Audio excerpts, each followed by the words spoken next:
Moving to the Rocky Mountain team, Justin, we'll start with your boy, Max Anstie. Okay. You got that $20? Shut up. Are we going to keep going with this For conversation? real, you got that $20? You got that $20 for him or Don't what, look dude? at me like that. We'll talk about this out. He watched us shake on air. Yeah. We don't need to talk about this right now. Can we You get owe on? the man $20. Coach has 11 minutes. That's fine. Okay. Anyway. And about Max. How's your boy Max going to do this year? Best finish last year, 12th, 21st overall in points. Go aheid. I think that because now he has a full year of learning Supercross. You hear that gargling noise? I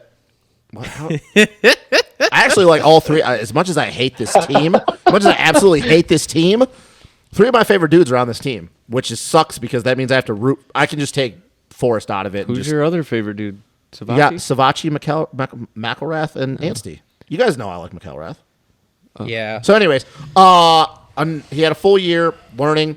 He's got adapted fully now. I think that when he first came over here, he wasn't really settled in a place yet in California. I'd imagine now he's in Florida, living there full time, like just getting used to the culture again that is America. Like I said, as much as I hate to say it, the bike's good. It's been a while since you've been on a KTM, so that's probably going to be a little bit of a learning curve. But I think I see him in basically the same spot, just a little bit better. Like last year, he was pretty much like 15 to 20. Wherever Wilson is where he's going to be because those boys battle the fuck out of each other every time. I know. I think it'll be. I mean, we're going to use this a lot, but he's a 10 to 15 guy at this point. I think see his him best finish a huge is step. I think his best finish this year is going to be. I say that he'll go 2 better. I think he gets a 10th. Yeah. Because once again, just a huge learning curve going back to Supercross. Now he's got it. He's got to feel with how to go into his program, how his race day schedule is going to go. Yeah, but the only thing we got to talk about is he is on a different bike, new team, but a better bike. Steel frame gate. Yes, better bike, but still I don't know about changing. that, though. I do want to point something out. And Cable Coach kind of talked about that clutch. they did have factory equipment. That may have changed since some of the photos that I had seen. Yeah. But they were on AEO suspension, which is just a dealership out in California.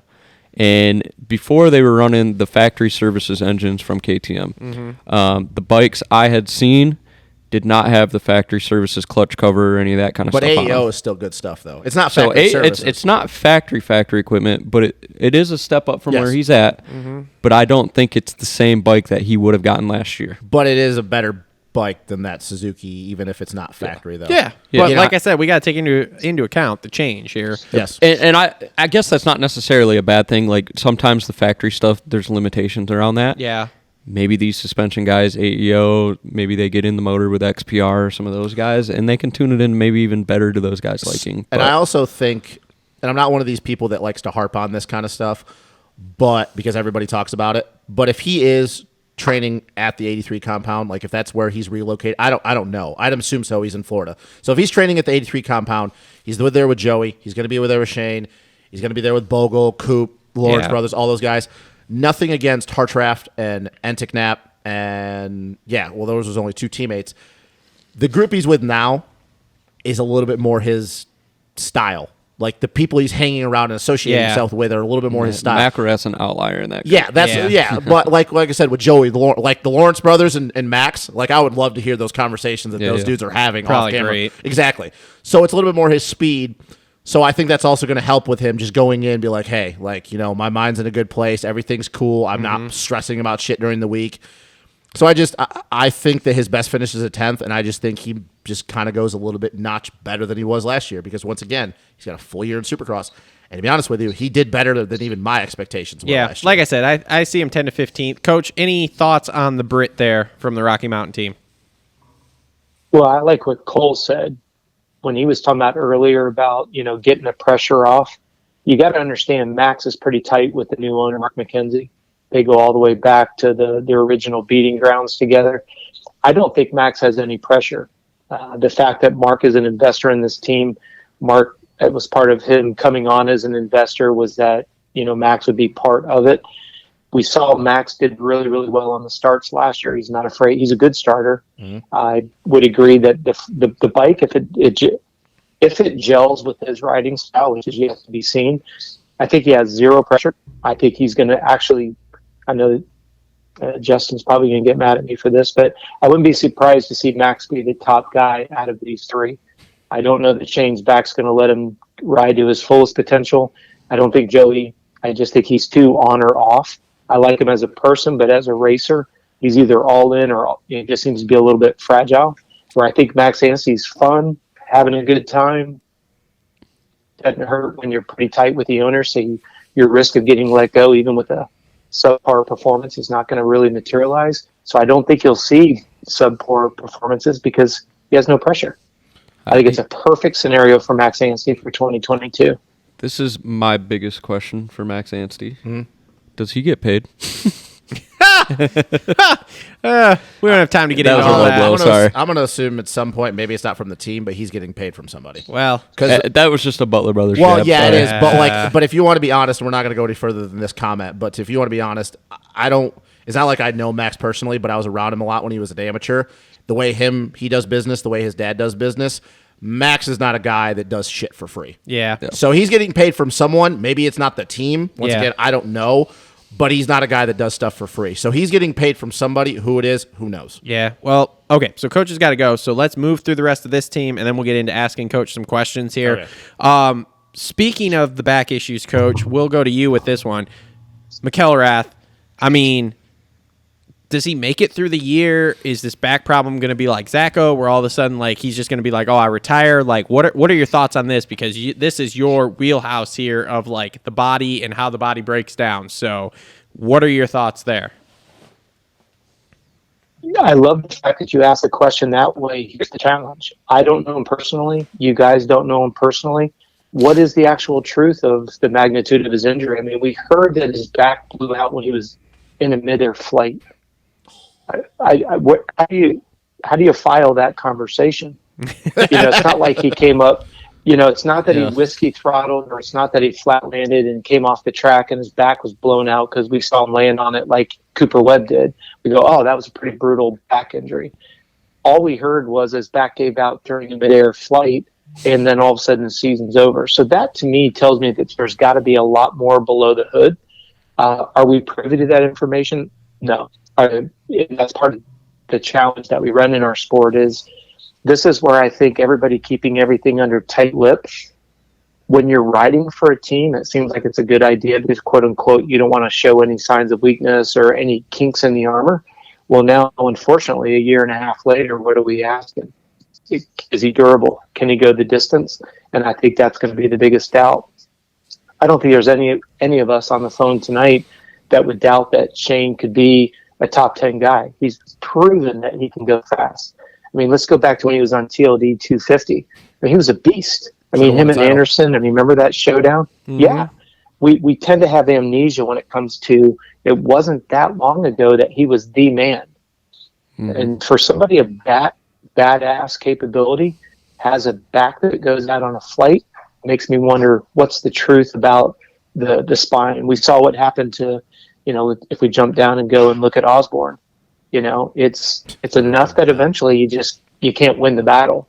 So $1 million question on Shane, is the speed there? Absolutely. Yeah. Good equipment? Absolutely. We don't know what the true history of his back. So I don't know. He's a big question mark. Yeah, I think he is the most mysterious man in the whole field. So in all fairness, the one race he did last year, because he came back for one. The heat race was really good, and in the main, even with blowing himself out in that heat race, 14th in that main. And he was running 10th, I think, for a while. Yeah.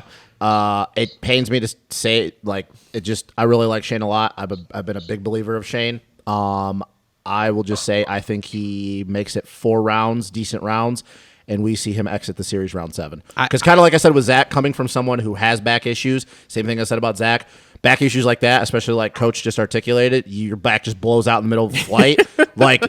There's more there.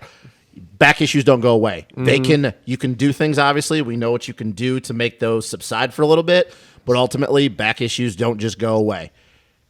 I think this is going to be Shane's last year racing, and I don't think we even see him for outdoors. I would agree with that. We just don't know. Terrible. And it's a fucking bummer, man, because he never really got a shot to show. Yeah. And Shane he's just such a good dude. I mean, from what we see, like Coach said, he doesn't know, none of us know him personally. What you see on camera, he's just such a good dude, and it sucks to see him never really get a actual shot. Yeah. He's just, That's the cruel part of our sport, though. We could have a laundry list of guys that never got the shot they deserve. Yeah. Yeah, it's just And so up in Savatgy's the air kinda that like fallen in that I don't category. even know how to play it. I was shocked by the signing. I still don't know what the hell. Like I don't know. I don't know. Do you And guys think it none makes of us through the whole really season? know. Huh? You guys think it makes through the whole season? No. The back thing's way. if in the my back- opinion, like you it's too said, much. You kind of called it with Zacho. Yeah. And, yeah. Yeah, The I one mean- time you were right. Nailed it on Yeah, the you head, said dude. the thing with Zacho. He tried to come back. Really? And then One back. time? Fuck you. Yeah, one time you were right. So, Yeah, okay, sure. all right, Justin, let's go to your next person here on this team. This is your boy. This is my boy. This is your Oh, boy. This is my turn this boy. camera off. Joey Savatgy. So, And before you start with that, I'm going to cut you off. okay. Here we go. Because this was a point that I was kind of falling into the Savatgy thing. It really sucks to say this too, but he's another guy that's kind of got boned by the sport and is never going to be able to show his true This is the potential. first year he hasn't really actually gotten boned, though, because he's on a team, the same team consistently. But Yeah. still, I mean that No, that shot he had at Kawasaki and the way he was riding, Yep. you'll never see that again. Yeah, but that was screwed. He was screwed on that from day one. Let's face it. He knew going in that and he's even He's said never that, 'cause wasn't running he on top five Gypsy or and competing something? for podiums ever again. I was Yeah, gonna he say, was on the. It was the Oz Open. Yeah, he knew he was boned on that from the beginning. Like there was no one in that was. It wasn't like he was blindfolded going into that. Like, oh, I'm going to be able to stay at Kawasaki. No way. AC was coming. He knew it. The team knew it. Everyone knew it. I It think he was get just in, get hoping your that shit year. done. I think he was hoping his results. They were That- going to find Monster could have kicked in a little money. That happens And all the the time. crazy At that Unless team. he went out and won races, like But won the a crazy lot of thing races. is, it that wasn't gonna be a Supercross thing. season, we all know it. His results were fucking good. They weren't bad, yeah. and they're never going to be that fucking good again. I don't care. I what mean, you guys maybe. I don't know. His best finish last year was a 6th, and he was 10th in points. That, to me, is not a fucking terrible year for what you look at Joey Savatgy as. I think he does the same thing again, except I think that, I know everybody and probably even Coach, because Coach kind of alluded to it with the Max thing, because Joey's up and down. He thinks Max will be the best. I actually see Joey getting a few top fives this year because of the fact that this is the first time since Cowie he's been on the same team. He's not having to relearn Yeah. all the people he's working with, having how to communicate with people, how to talk to whoever his trainer is, his manager, his mechanic, whatever. He's not having with to new management, did they keep all the same people though? I think the only person, and Kev actually talked about this, I think only one of the mechanics left, and I don't think it was Joey's. Burner's not there anymore either. Well, who knows what Joey and Burner's Yeah, relationship. Burner's still at the same compound. I'm sure Yeah. they talk. So Yeah. my point is that it's a big thing mentally when you go in. We know how big part of this was sport. I think he's going to be going in saying, I don't have to learn all this shit all over again, because he went from Cowie to Suzuki to KTM. Same team, same program, Yeah. bike's different, Like, but I think... like I said, I think he's going to be in the same spot, and I think he gets multiple top fives. Now, where he's at the end of the year in points, who knows? Because, yes, Joey just has those moments where you're like, what the fuck are you doing? But it's a big deal for him to not have to relearn a whole program over again. I mean, I will agree with you on that. I'm not really going to argue with you about any of this. The problem is it was so quietly decent, is how I'm going to word it, last year, that it's like, Oh, I didn't I even don't have- realize his best finish was a 6th. I didn't either. And I didn't realize he was top 10 in points until Yeah. I literally looked the info up yesterday. I remember there was a couple times he was running And really heat races, good. but they were in heat heat races races. and stuff. Tuck the front wheel. Yeah, and they Yeah. tucked the front wheel, and But I they were would in sit heat there and races. tell They you, like, weren't mains. yeah. So What do you call it? Savatgy Savatgy syndrome, bro. syndrome. Yeah. And look at even outdoors. We talked about this many times. Up until the end of the season, he was the best finishing KTM guy at a lot of points. Yeah. So it's like, yeah, he just had a quiet year the whole entire year. It's Yep. just, I think there's a big thing to be said, the fact that he's on the same program mostly Yeah. over again. And we may see some flashes this year from him. I mean, Maybe. it won't even shock me if there's a couple times where he look at the top of the board in qualifying and he's fastest, because once again, he did that like 4 times on Cowie. Okay, let's not go too far here. You and I don't think you that's and a- I are Travis, right what on. was Oh, go ahead. Travis? What was Savatgy's top finish outdoors last year? It wasn't outdoors. His top finish in Supercross, he was 6th. Okay. And what was the attrition rate towards the second half of Supercross 450? Was it terrible? It wasn't I don't like- feel it wasn't we like lost. outdoors. AC was out. AC. Anderson was out. Yep. Osborne was out. Yep.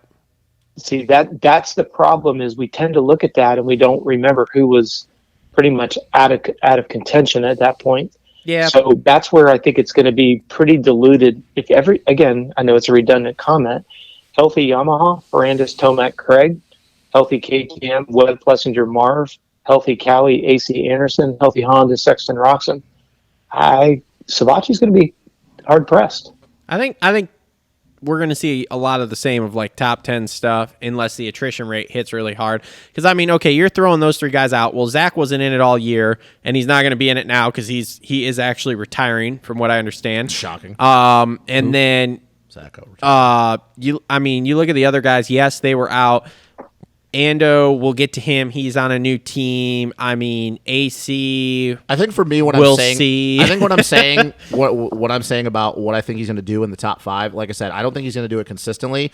I just think I still believe in enough in Joey's his speed that even when all those guys are clicking, that he can still be that guy because we've seen it a few times last year. Like I said, heat races, tuck the front end. Yep. And once again, we got to remember too the fact of how like behind he was coming into the season when we got to Supercross. Yeah, because he was the last minute on that KTM. But I don't I think disagree he'll with be what good. Coach was saying. That has a big part to do with it, and we do forget that. But like I said, I forgot he even got a 6th. Like I didn't Yeah. even realize that being a Savatgy fan. Yeah. Like I said, who knows if he finishes better in the points at the end of the season. I just think we're going to see a little bit more Cowie version of Joey Savatgy than we had the last couple years. But once again, he's still going to have those moments where you're going to be like, what are you doing, dude? And that's going to ultimately hurt him. I'm just happy that he's on a team. He's not having to worry about that, and it's the same team. Yep. So I don't know. I think that's we'll a big see. part of it.